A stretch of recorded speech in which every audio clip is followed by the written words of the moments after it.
Gaza की ज़मीन एक बार फिर से खून से लाल हो गई।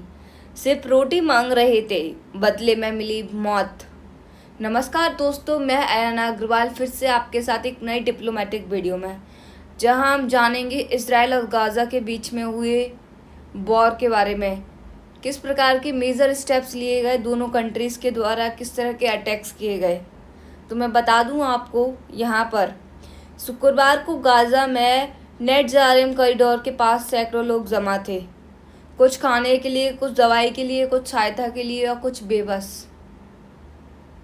लेकिन तभी गोलियों की बौछार शुरू हो गई। 31 लोग वहीं मारे गए, सिर्फ इसलिए क्योंकि वो जिंदा रहना चाहते थे। मुझे समझ नहीं आ रहा क्या चल रहा है इस संसार में। वॉर ही वॉर, वॉर के अलावा कुछ नहीं।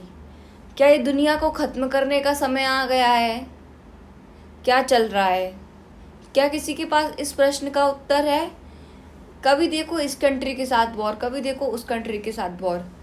जब किसी कंट्री के साथ वॉर होता है तो उसमें सबसे ज़्यादा आम जनता मरती है, आम नागरिक जिनका कोई दोष नहीं होता। क्यों? किसी के पास इस प्रश्न का उत्तर नहीं होगा। The UN has warned of a man-made drought in Gaza.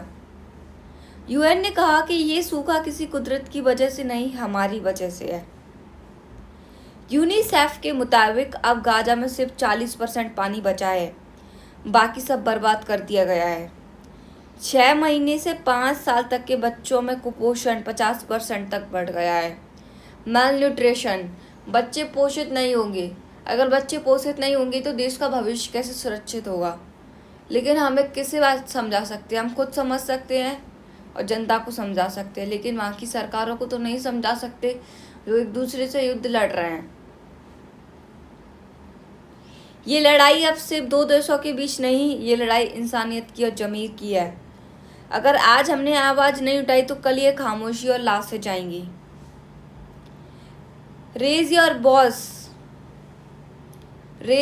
Voice, share this video.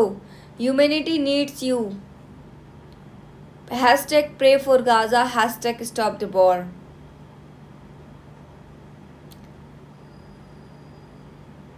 Israel and Gaza should talk to each other and they must solve the issue. That what's the problem between them?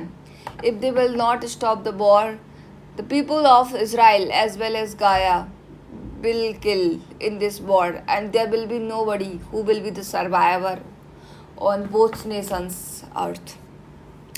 So please stop the war. A humble request to both countries. Share this video so people can also aware. Thank you.